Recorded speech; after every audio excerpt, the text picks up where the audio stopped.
Namo Bhagavate Vasudevaya. Om Namo Bhagavate Vasudevaya. Narayanam Namaskritya Naram Cha Narottamam Devim Saraswatim Vyasam Tato Jayamudire Nashtapraeshu Bhatreshu Nityam Bhagavata Sevaya Bhagavati Uttam Shloke Bhaktir Bhakti Nashtaki. So, continuing with the discussion on Srimad Bhagavatam, Canto 10, today starting new chapter, chapter 12, the killing of the demon Aghasura. Text number 1 onwards. Shri Shukvacha Kvachid Vanashaya Mano Dadad Vraja Rata Samuthaya Vyasya Vatsapan Prabodhyan Shringar Vena Charuna Vinirgato Vatsa Puraha Saro Harihi. Shukdev Goswami continued, O king, one day Krishna decided to take his breakfast as a picnic in the forest. Having risen early in the morning, he blew his bugle made of horn and woke all the cowherd boys and calves with its beautiful sound. Then Krishna and the boys, keeping their respective groups of calves before them, proceeded from Rajabhumi to the forest. Tena sakam prituka sahasrasha snigda sushig vetra vishana venavaha swana swan sahasro parisankhya yan vitan vatsan praskritya vinir yayur muda. At that time, hundreds and thousands of cowherd boys came out of their respective homes in Brajbhumi and joined Krishna, keeping before them the hundreds and thousands of groups of calves. The boys were very beautiful and they were equipped with their lunch bags, bugles, flutes, and sticks for controlling the calves. So that sounds like a really good picnic party. Krishna Vatsara Sankhyatar Yuthi Kritya Sovatsakan Charyanto Arba Lilabhir Vijrahus Tatra Tatra. Along with the cowherd boys and their own group of calves, Krishna came out with an unlimited number of calves assembled. Then all the boys began to sport in the forest in a greatly playful spirit. So there were unlimited number of calves. In this verse, the words Krishna Vatsar Asankyata are significant. The word Asankyata means unlimited. Krishna's calves were unlimited.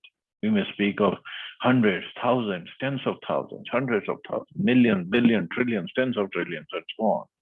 But when we go further to speak of numbers impossible for us to count, we are speaking of unlimited numbers.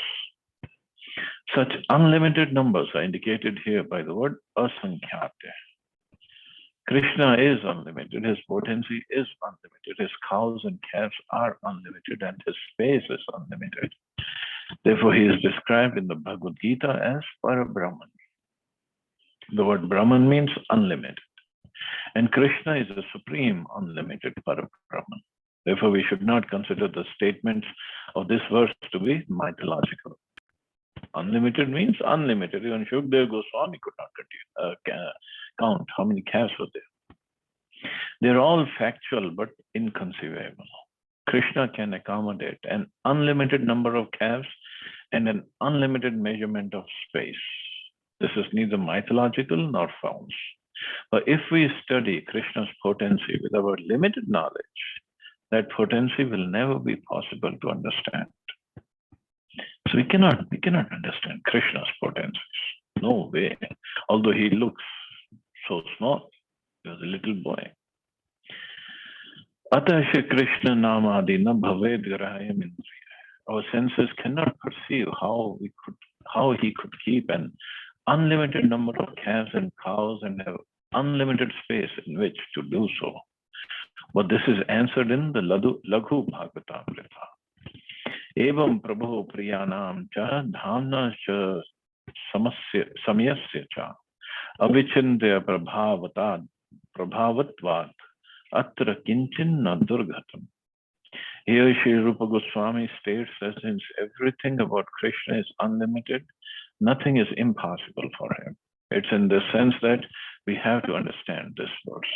So nothing is impossible for him. He is unlimited and his calves are unlimited. And in fact, it's not mentioned, but his cowherd boys are also unlimited. फल प्रबाल स्तवक सुमन पिच्छ धातु भी काच गुंजा मणि स्वर्ण भूषिता अपि अभूषयन. Although all these boys were already decorated by their mothers with ornaments of kach, gunja, pearls, and gold, when they went into the forest, they further decorated themselves with fruits, green leaves, bunches of flowers, peacock feathers, and soft minerals. That sounds like real fun to me. Mushanto anyonya shikyadina gyata naracha chikshipu tatratyasha punardurad dhasantascha punardaduhu. All the cowherd boys used to steal one another's lunch bags. When a boy came to understand that his bag had been taken away, the other boys would throw it farther away to a more distant place, and those standing there would throw it still farther. When the proprietor of the bag became disappointed, the other boys would laugh, the proprietor would cry, and then the bag would be returned. That goes on even now. We all do that. This kind of playing and stealing among boys still exists even in the material world, because this kind of sporting pleasure is present in the spiritual world, from which this idea of enjoyment emanates. So everything starts from there. So we only have a perverted reflection of that. Janmadya Seyata. The same enjoyment is displayed by Krishna and his associates in the spiritual world. But there the enjoyment is eternal, whereas here on the material platform it is temporary.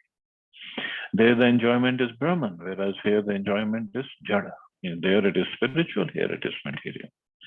The Krishna consciousness movement is meant to train one how to transfer oneself from the Jada to the Brahman, because human life is meant for this purpose only, nothing else.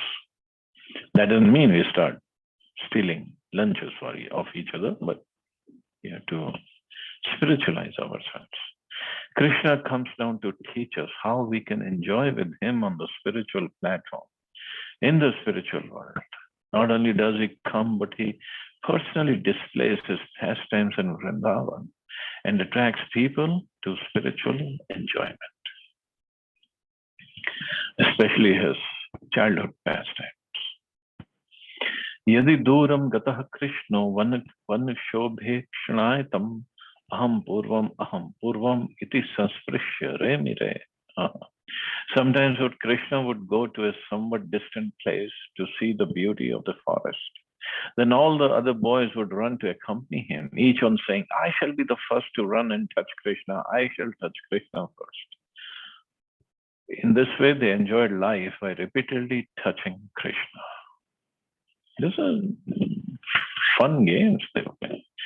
Kechid Venun Vadyanto Dhvanta Shringani Kechan Kechid Variga Pragayanta Kujanta Kokila Parhe Vichaya Bhi Pradhavanto Gachanta Sadhu Hansaka Bakar Upavishantascha Nrityantascha Kalapivi Vikarshanta Kishbalan Arohantascha Tarangman Vikurvantascha Tahsakam Lavantascha Palashishu Sakam Bhekar Vilaghanta Sarita Srav Samplutaha Vihasantah Pratichaya Shapantascha Pratiswanam Itham Satam Brahma Sukhanubhutya Dasyam Gatanam Pardevatena Maya Shritanam Nardarkena Sakam Vijaruhu Kritapunya Punjaha. A very important words. All the boys would be differently engaged. Some boys blew their flutes and others blew bugles made of horn. Some imitated the buzzing of the bumblebees and the others imitated the voice of the cuckoo.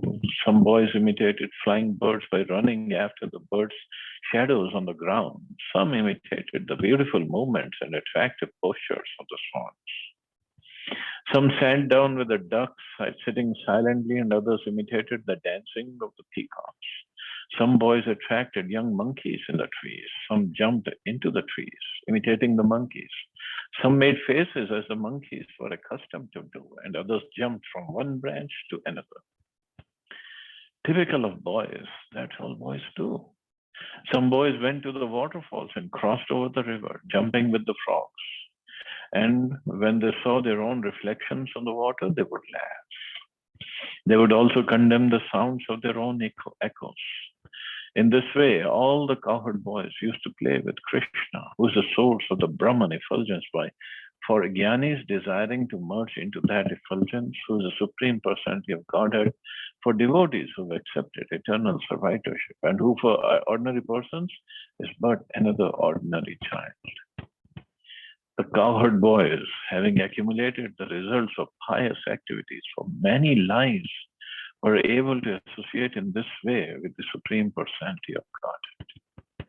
How can one explain their great fortune?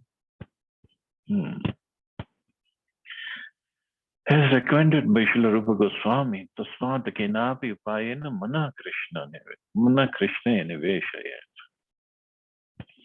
Somehow or other, whether one thinks of Krishna as an ordinary human child, as a source of the Brahman effulgence, as the origin of Paramatma, or as a Supreme Personality of Godhead, one should concentrate one's full attention upon the lotus feet of Krishna. So, Mana Krishna Niveshayat. Always think of Krishna. That's also the instruction of Bhagavad Gita. Sarva Dharman Parityaja. Srimad Bhagavatam is the easiest way of directly approaching Krishna. Diverting even a little of one's attention towards Krishna and activities in Krishna consciousness immediately enables one to achieve the highest perfection of life. This is the purpose of the Krishna consciousness movement.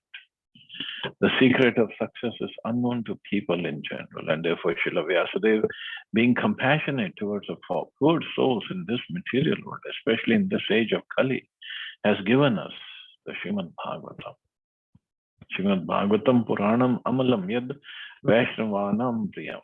For Vaishnavas who are somewhat advanced or who are fully aware of the glories and potencies of the Lord, Srimad Bhagavatam is a beloved Vedic literature.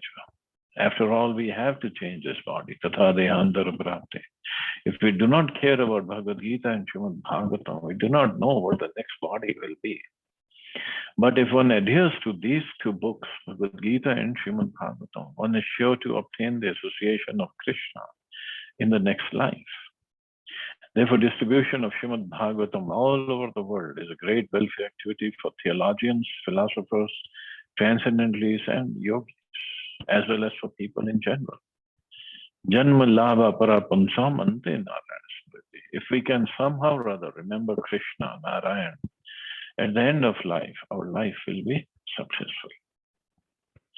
And these boys, they're not just thinking of Krishna, they're playing with Krishna. But this is what Shloka says, having accumulated the results of pious activities, of the devotional service for many, many lives, they were able to associate in this way with Krishna. How can one explain their great fortune? Of course, some of the boys were Nitya Siddhas, coming straight from the spiritual world. Some were demigods, some were who got spiritually advanced to that level. Yad pada pansur bahu janma krichritu dhritatma bhir yogi bhir abhir apya lalabhya sa eva yad drig vishaya swayam sita kim varnayate tishtam ato vrajokasa.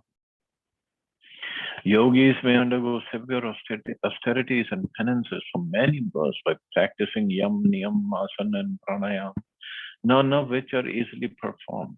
Yet in due course of time, when these yogis attain the perfection of controlling the mind, they'll still be unable to taste even a particle of dust from the lotus feet of the Supreme Personality of God. What then can we describe about the great fortune of the inhabitants of Brajbhumi, Vrindavan, with whom the Supreme Personality of Godhead lived and who saw the Lord face to face? Nobody can describe their fortune. We can simply imagine the great fortune of the inhabitants of Vrindavan. It is possible to describe how after many, many births of pious activities, They have become so fortunate. अथाग नामाभ्य पतन महासुरस तेषां सुख क्रीडन वीक्षणाक्षम नित्यम यदंतर निज जीवित अपसुभि पीतामृतैर अपि अमरः प्रतीक्षते. My dear King Parikshit, thereafter there appeared a great demon named Aghasura, whose death was being awaited even by the demigods. The demigods drank nectar every day, but still they feared this great demon and awaited his death. This demon could not tolerate the transcendental pleasure being enjoyed in the forest by the cowherd boys. One may ask how Krishna's pastimes could be interrupted by a demon. Srila Vishwanath Chakravarti Thakur answers this question by saying that although the transcendental pleasure being enjoyed by the cowherd boys could not be stopped, unless they stopped the transcendental pleasure of their various activities, they could not eat their lunch. Therefore, at lunchtime, Aghasura appeared by the arrangement of Yogamaya. Now, it's Yogamaya, not Mahamaya, because in Vrindavan, they are in Vrindavan. So Mahamaya doesn't enter there. Only Yogamaya does. So that for the time being, they could stop their activities and take lunch. Changing varieties are the mother of enjoyment, or varieties is the mother of enjoyment. The cowherd boys would continuously play, then stop, and then again enjoy in a different way. Although every day a demon would come and interrupt their sporting pastimes, the demon would be killed, and the boys then would engage again in their transcendental pastimes. So this was everyday activities. But today Aghasura had come, and even the demigods are afraid of him. They could not kill him. Drishtvar Bakan Krishna Mukhan Aghasura Kansanu Shishta Sa Baki Bakanujaha Ayam Tume Sodara Nasha Kritayor Dvayor Mamanam Sabalam Hanishye. Baki Baka Anuja. Shukdev Goswami has a wonderful way of saying this. So who is Baki? So these three are the brothers and sisters. Who? Bakasura, who just Krishna killed yesterday, or yesterday we studied about his killing, and today is Aghasura, and Baki. Baki means the sister of Bakasura, who was Bhutna. So they were all three brothers and sisters. What a wonderful family they had. Imagine they had the family album, and what kind of pictures they would be having in that. Aghasura, who had been sent by Kamsa, was the younger brother of Bhutna and Bakasura. Therefore, when he came and saw Krishna at the head of all the cowherd boys, he thought, this Krishna has killed my sister and brother, Bhutna and Bakasura. Therefore, in order to please them both, I shall kill this Krishna along with his assistants, the other cowherd boys. This is what demonic mentality is. Of course, he was a demon, a big demon, Aghasura. But demonic mentality is what?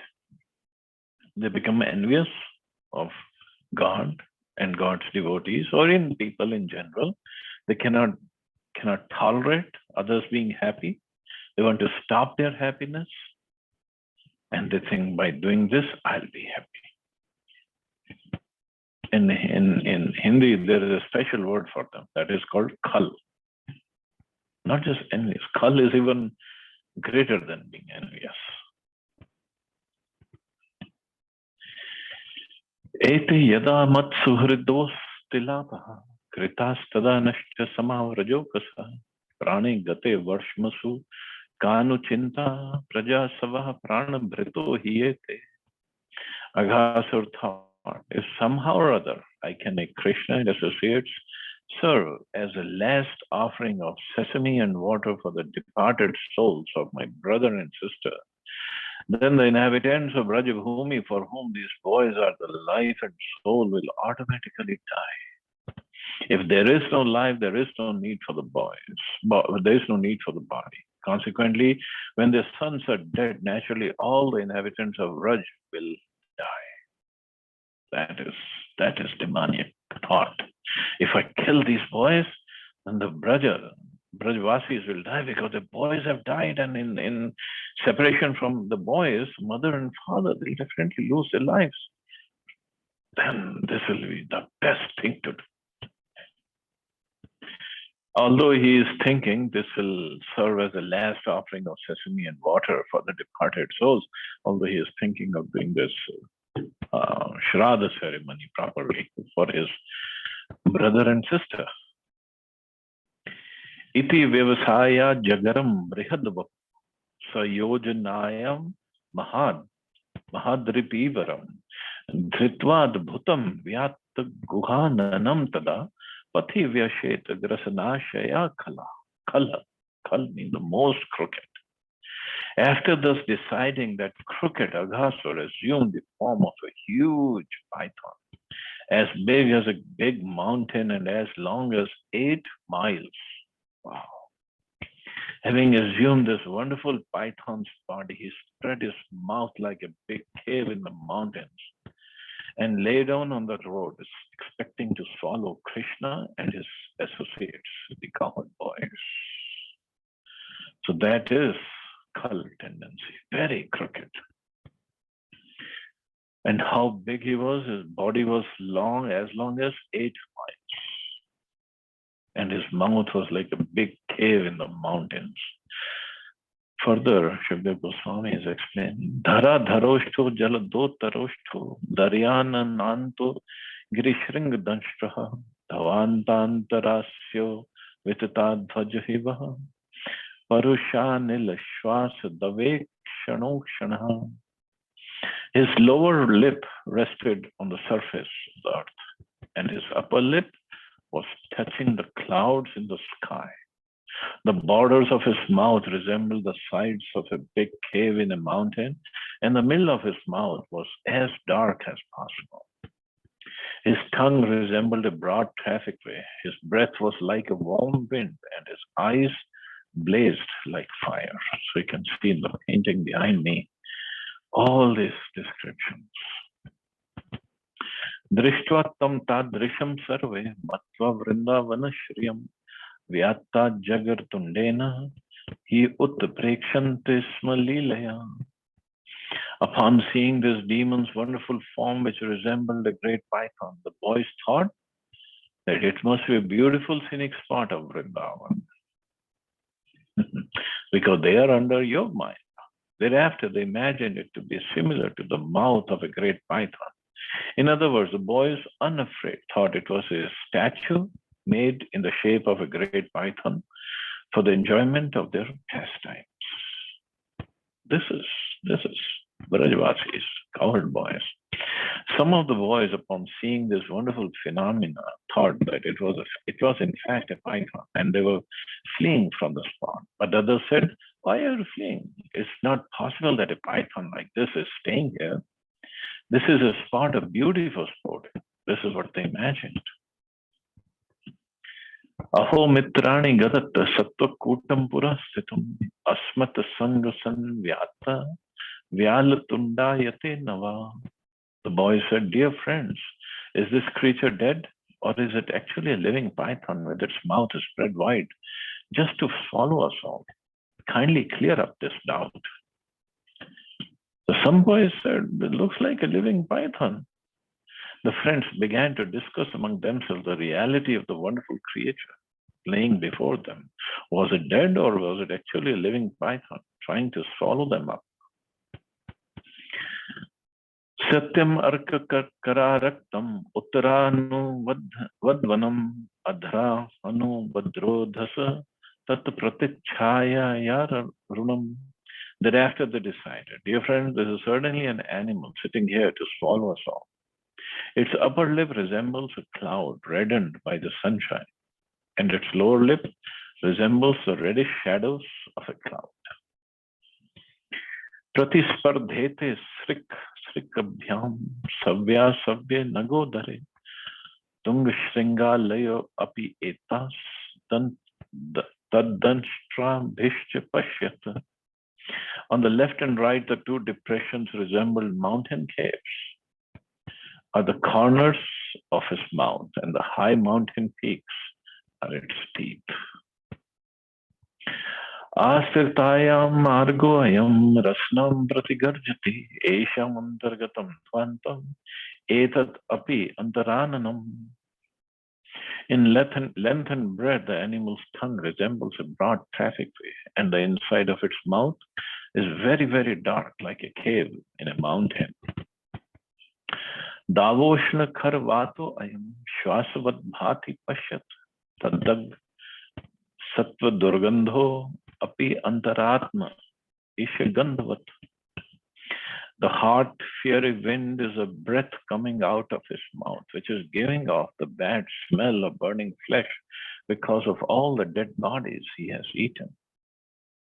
Asvan kimatra grasita nivishtan ayam tatha chet vak vad vidakshati kshanad neneti pakarya yushan mukham vikshud santah kartad naryayu. Sorry. Then the boy said, has this living creature come to swallow us? If it does so, he will immediately be killed like Aghasura without delay. Thus, they looked at the beautiful face of Krishna, the enemy of Aghasura, and laughing loudly and clapping their hands, they entered the mouth of the python. Because they had no fear. They surrendered, they are friendly to Krishna, and they're protected by Krishna, full faith in Krishna. After talking about the terrible animal this way and that way, they decided to enter the demon's mouth. They had full faith in Krishna because they had experienced how Krishna had saved them from the mouth of Aghasura. Now here was another Asura, Aghasura. Therefore, they wanted to enjoy the sport of entering the demon's mouth and being saved by Krishna, the enemy of Aghasura. See what Krishna has to do every day to protect his friends. Itam mitho tatyam tajjagya bhashitam shruto vichinte atiyam risham rishayate raksho viditva khil bhut hrit sthitah swanam nirodhadum bhagavan manodadhe. The Supreme Personality of Godhead, Shri Krishna, who is situated as Antaryami, the Super Soul, in the core of everyone's heart, heard the boys talking among themselves about the artificial python. Unknown to them, it was actually Aghasura, a demon who had appeared as a python. Krishna, knowing this, wanted to forbid his associates to enter the demon's mouth. But it was too late. Tavat pravishtastva surodarantaram param na girana shashva savatsaha pratikshamanena bakari veshanam atasva kanta smaranena rakshasa. In the meantime, while Krishna was considering how to stop them, all the cowherd boys entered the mouth of the demon. The demon, however, did not swallow them, for he was thinking of his own relatives who had been killed by Krishna and was just waiting for Krishna to enter his mouth. So you can see in the picture behind me, the cowherd boys are walking on the tongue of that demon and going inside his mouth.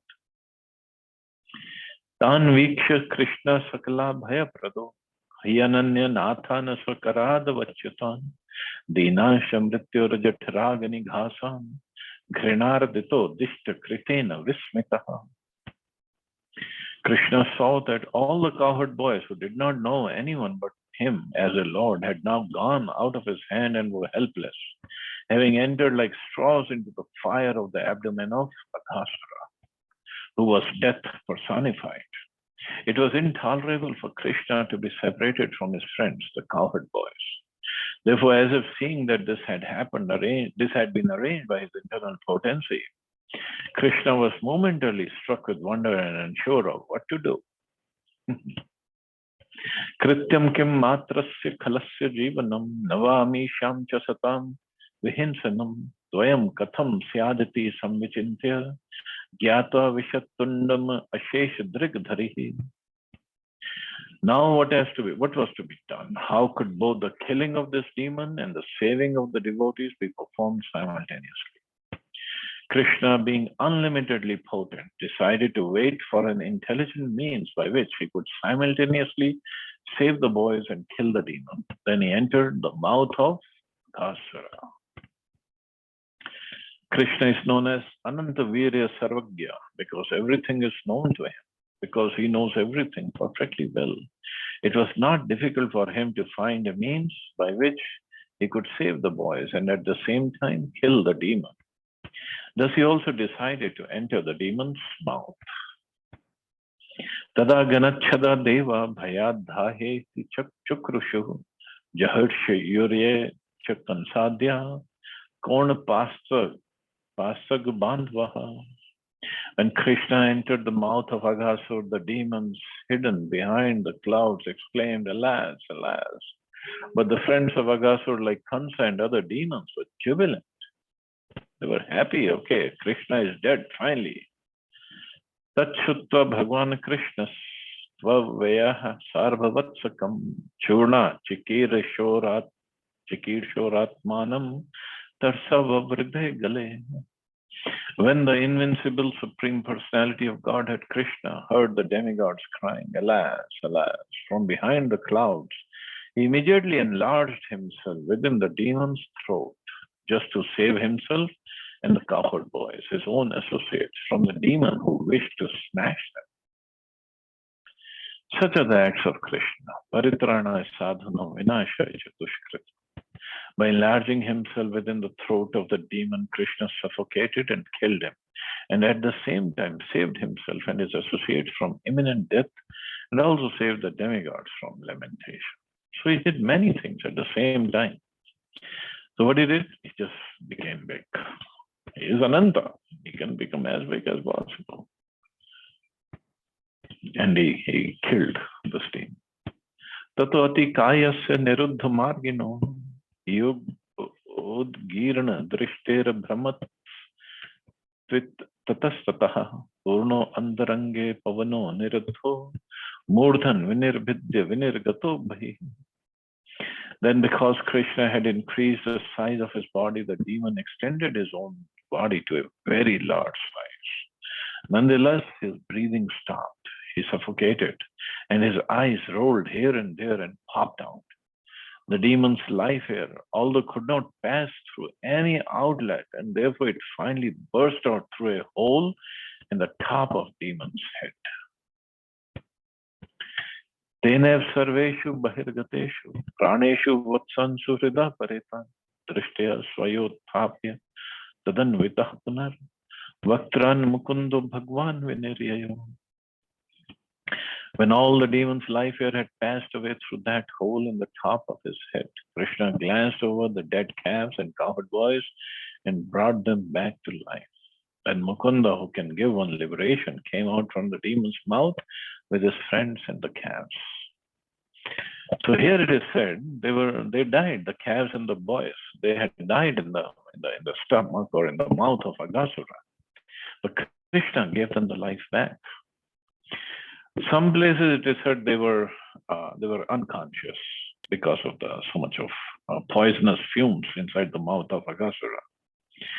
But regardless whether they were dead and Krishna brought them back to life or whether they were unconscious,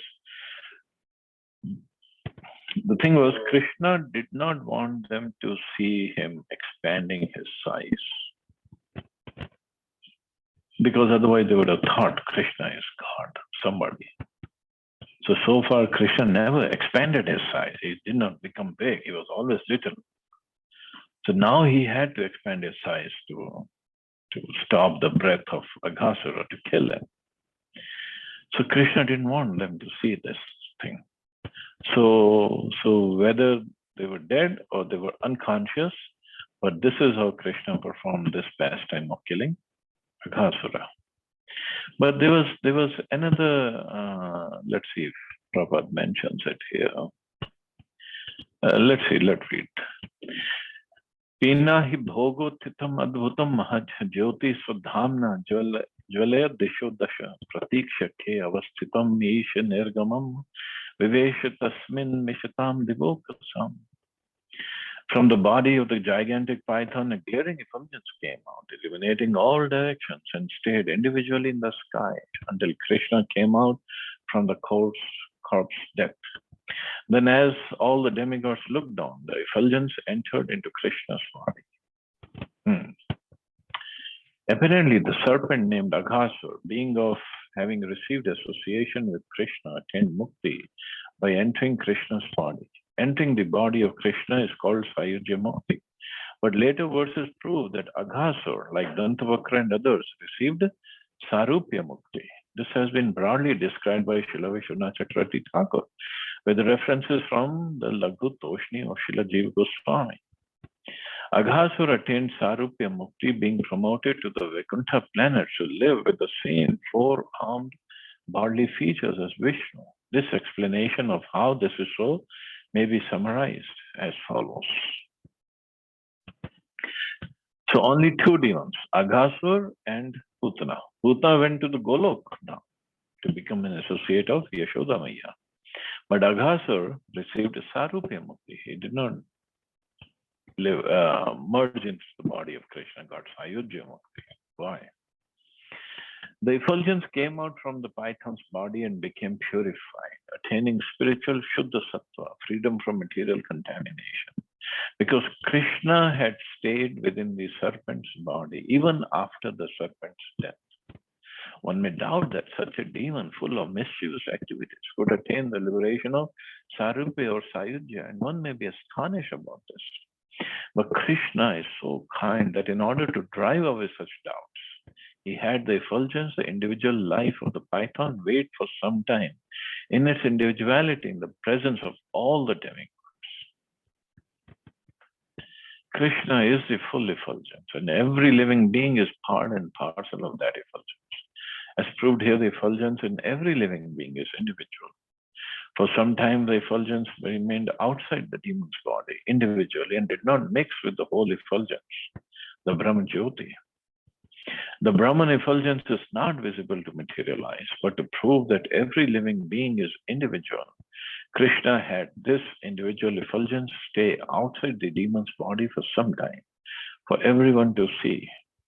Then Krishna proved that anyone killed by him attains liberation, whether Sayujya, Sarupya, Samipya, or whatever. But the liberation of those who are on the transcendental platform of love and affection is Vimukti, special liberation. Thus the serpent first entered the body of Krishna personally and mixed with the Brahman effulgence. This merging is called Sayujya Mukti. But from later verses we find that Aghasura attained Sarupya Mukti. Text 38 explains that Aghasura attained a body exactly like that of Vishnu. And the verse after that also clearly states that he attained a completely spiritual body like that of Narayana. Therefore, in 2 or 3 places, the Bhagavatam has confirmed that Aghasura attained Sarupya Mukti. And Sarupya Mukti means in Vaikuntha, he got the Mukti in the same form. Sarupya, same form as Vishnu. So in Vaikuntha, everybody has same form as Vishnu. Four-handed, wearing yellow clothes and jewelry, and they look exactly like Vishnu, Lord Vishnu. The only difference is Lord Vishnu is wearing Vajanti Mala, Kaustubharni, and he has this Bhrigu footprint on his chest, and Shrivatsa. So these things all the associates don't have. But other than that, they look exactly like Lord Vishnu. How is that he mixed with the Brahman effulgence? The answer is that as Jay and Vijay, after 3 births, attained Sarupya Mukti in association with the Lord, Aghasura received a similar liberation. Why? Because Krishna played in his mouth. Not just Krishna.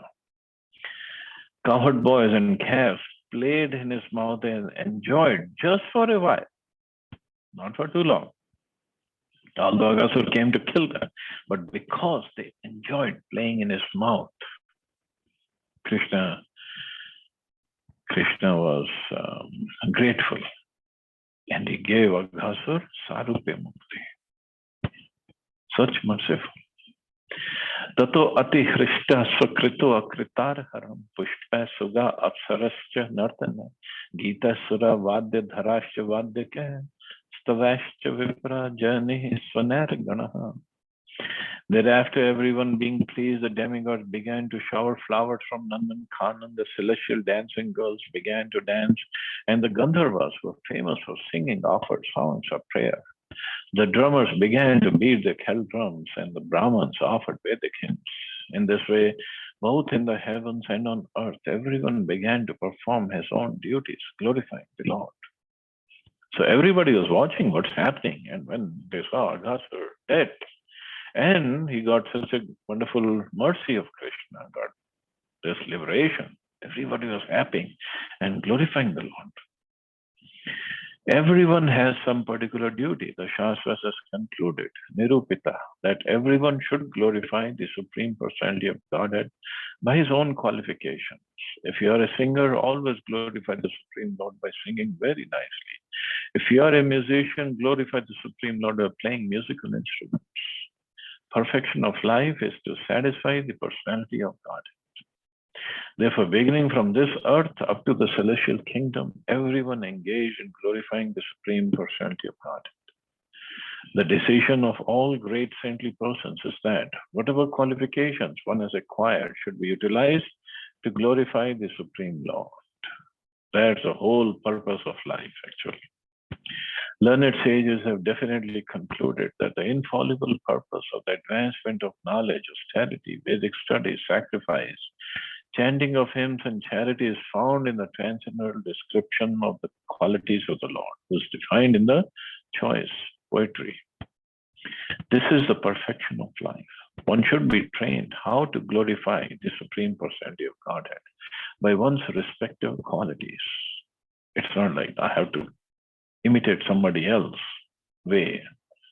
I have my own qualities. I should glorify the Lord, serve the Lord the way I can.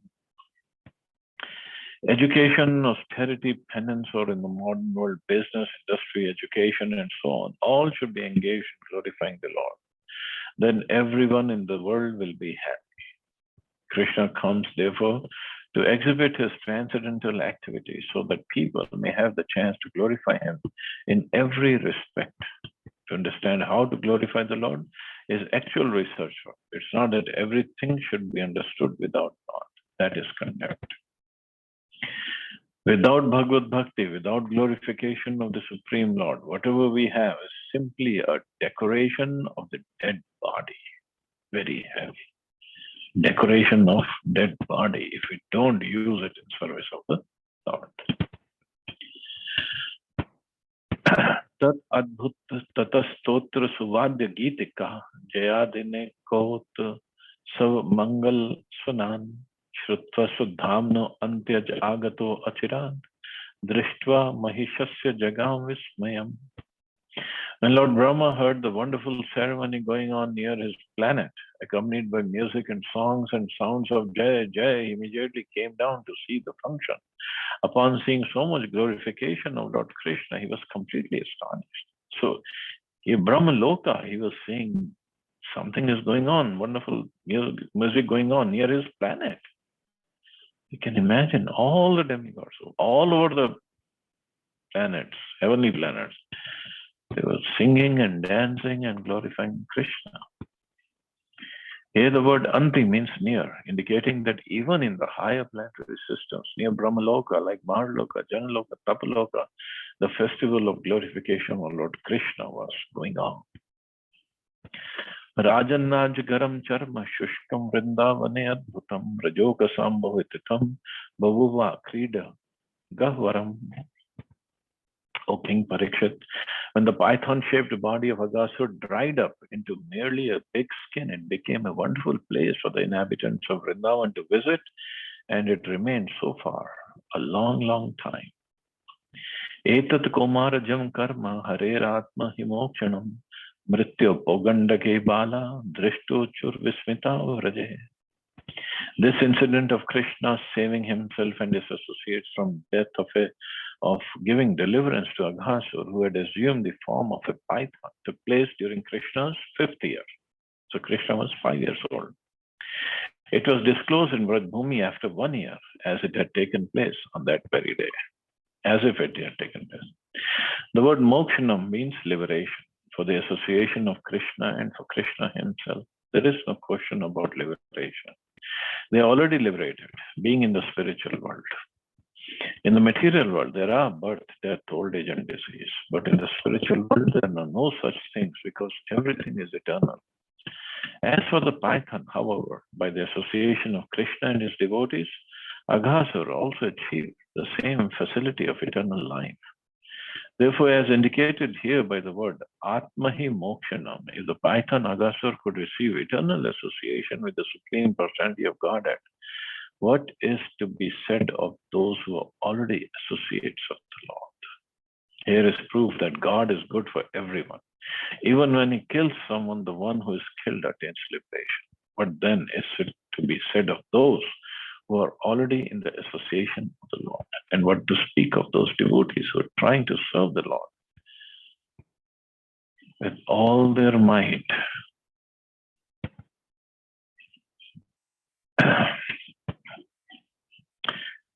Natad vichitram manu jarbham mainah paravaranam paramasya vedasa agho api yat sparshana dhot patakaha prapatma samyam tvasatam sudurlabham.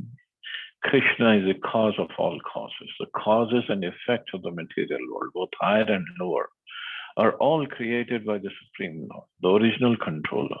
When Krishna appeared as a son of Nanda Maharaj and Yashoda, he did so by his causeless mercy. Consequently, for him to exhibit his unlimited opulence was not at all wonderful. Indeed, he showed such great mercy that even Aghasura, the most sinful miscreant, was elevated to being one of his associates and achieving Sarupya Mukti, which is actually impossible for materially contaminated persons to attain. The word Maya is also used in connection with love.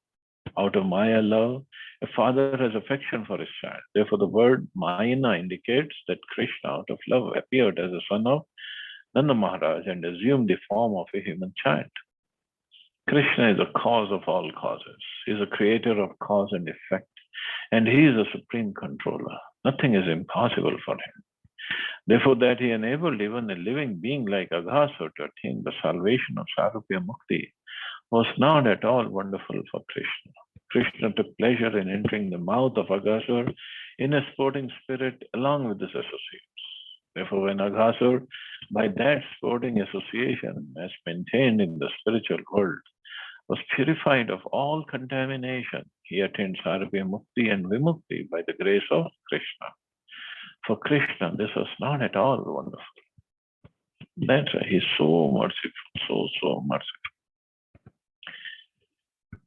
So he's ready to give his mercy to all, everybody. When the Asuras came to kill him, kill his friends, there's so much of enviousness in their heart.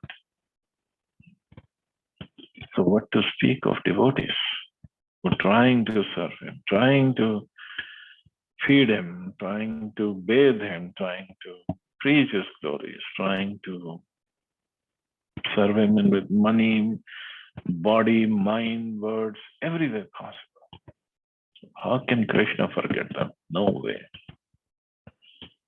So all we have to do is continue with our devotional service with more sincerity, more determination. And then Krishna will definitely take care of us. So I guess I can stop here. See anybody has any questions or comments?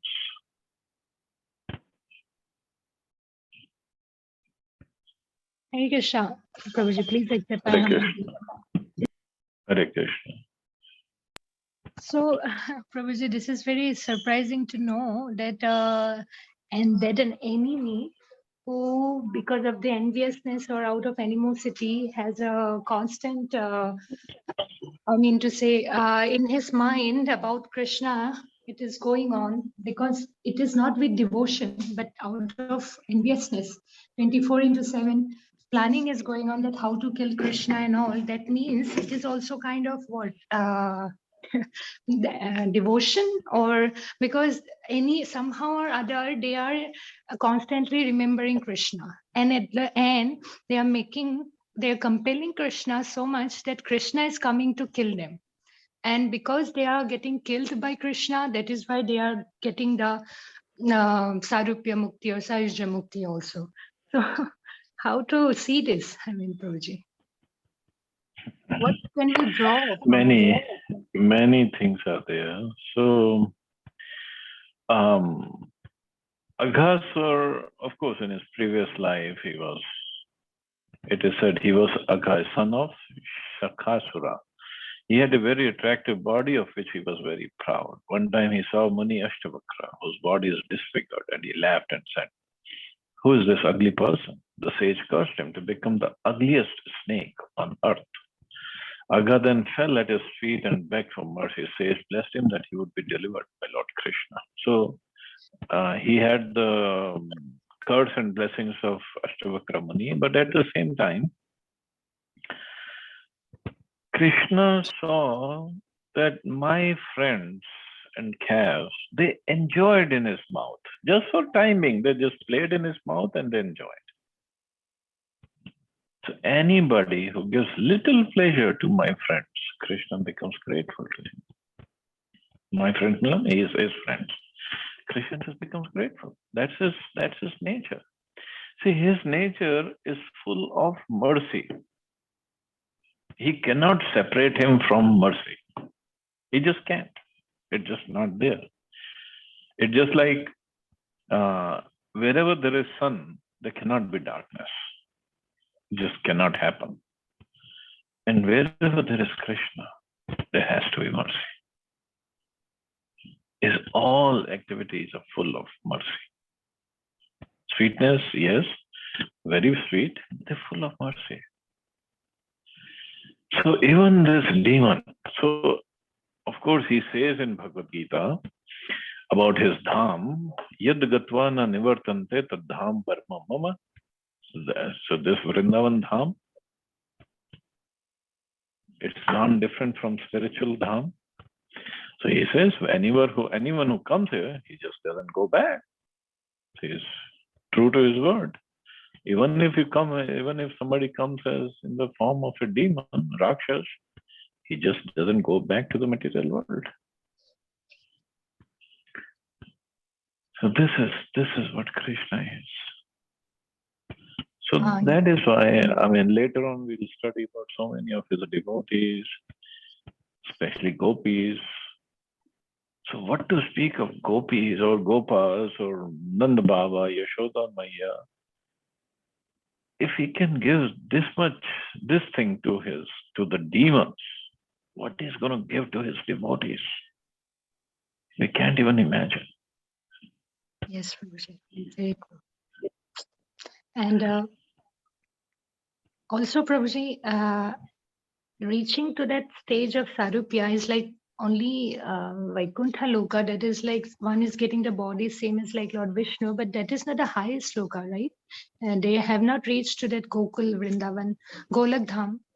So a pure devotee of the Lord, they never reach to that stage. Rather, they go directly to Lord Krishna's Dham. And because of the Gokul, it's connected.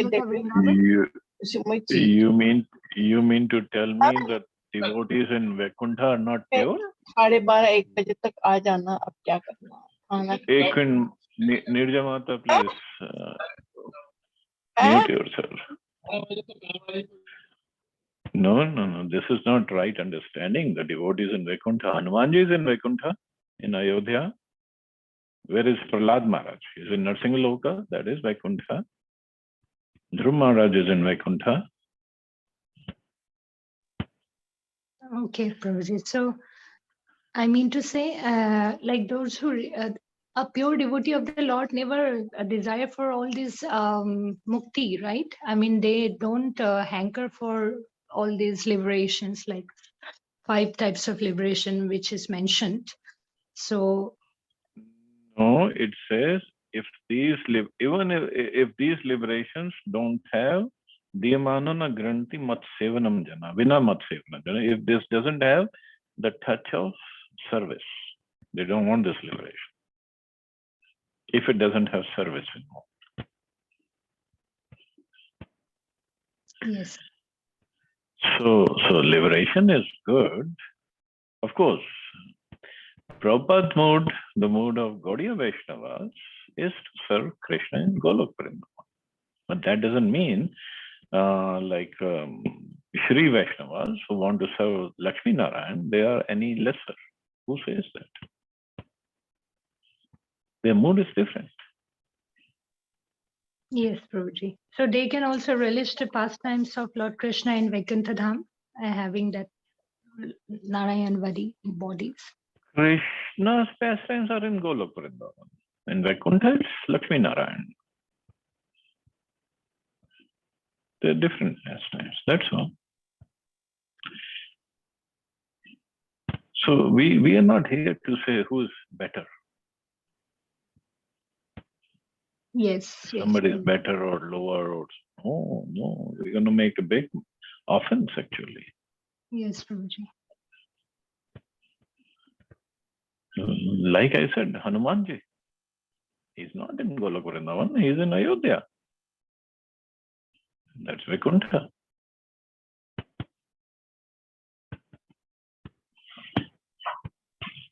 Yes, Prabhuji, very clear. Thank you very much, Prabhuji.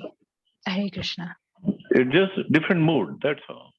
And we don't know what's our mood. It just once we get purified, then we'll understand. And then let Prabhupada decide or let Krishna decide where is he going to send us. It's up to them. So, Prabhuji, like about Gyani, those who effulgence of the Lord, like Brahman Jyoti, they meditate on that. So they get the Sayuja Mukti. So even demon also get that Sayuja Mukti because of constantly thinking of the Lord. And then if they are getting killed by the Lord, same position, they are also getting. See, I have read it somewhere in Prabhupada's books, but this question was asked in another conference and I could not find that quotation. They said, give me the quotation. But I have read it and I could not find the quote. What I had read was, demons get the Sayuja Mukti of merging inside the body of the Lord and they don't ever come out. But Jnanis or yogis, they get Sayuja Mukti of merging in Brahm Jyoti, from which they fall down again to the material world. Until they do devotional service, they cannot go to Vaikuntha or Golok Vrindavan. They only go up to Brahm Jyoti, but where they don't find happiness, the bliss of service of the Lord, so they fall down again. I have to find that quotation. I still haven't. Yes, Prabhuji. So I think in Chaitanya Charitamrita, I also forgot that about the first Brahman Jyoti is mentioned about that it has got only Sat potency. Sat potency. So Sat is like eternally existence, but existence is there, but the other two is missing. Because of that, they cannot relish anything. And then, as you mentioned, that Jnani and Yogi, since that they cannot relish the second two, Chitanananda. So again, you said that they fall down, and then Yeah. See, Sat is there. It's eternal. Chit means knowledge. Knowledge, because of knowledge, they only go there. And Ananda, full Ananda is not there. Ananda in the sense they don't have material miseries, but that old disease, they don't have it there. But the Ananda of service, serving the Lord, being with the Lord in His pastime, that is not there. So that's where they fall down. yes. So the demon who have come in the time of Lord Krishna, so that means they were all devotee in past because of some sinful reactions. So they were cursed because of that. They appeared as a demon, but ultimately, they, as you mentioned, that they will never fall down. That means their karmic, the balance, the whatever had to he exhaust, like that time only, because of within the time of Lord Krishna's pastime, they finished it. So that is why they are not coming back again. No, first of all, the demons, they were not devotees in the previous life. They were some celestial beings or some good person, but somehow they committed an offense. But when what happens? What I have to find that quotation. I cannot find it. Where if they merge in the body of the Lord, they don't come out. The Prabhupada called it spiritual suicide. It's like completely annihilating their existence. Okay, I see. Now I understood a little bit, because I thought not coming out means is actually higher stage, but it is not higher stage then. No. Highest is service. Lord loves his devotees when they serve, and then Lord can have pleasure with them. Yes, Prabhuji. It is very clear now. Thank you very much, Prabhuji. You're welcome. Chalo, we'll stop here. You all have a safe and wonderful day. Hare Krishna. Jai Shri Prabhupada. Hare Krishna, Prabhuji. Hare Jai Krishna.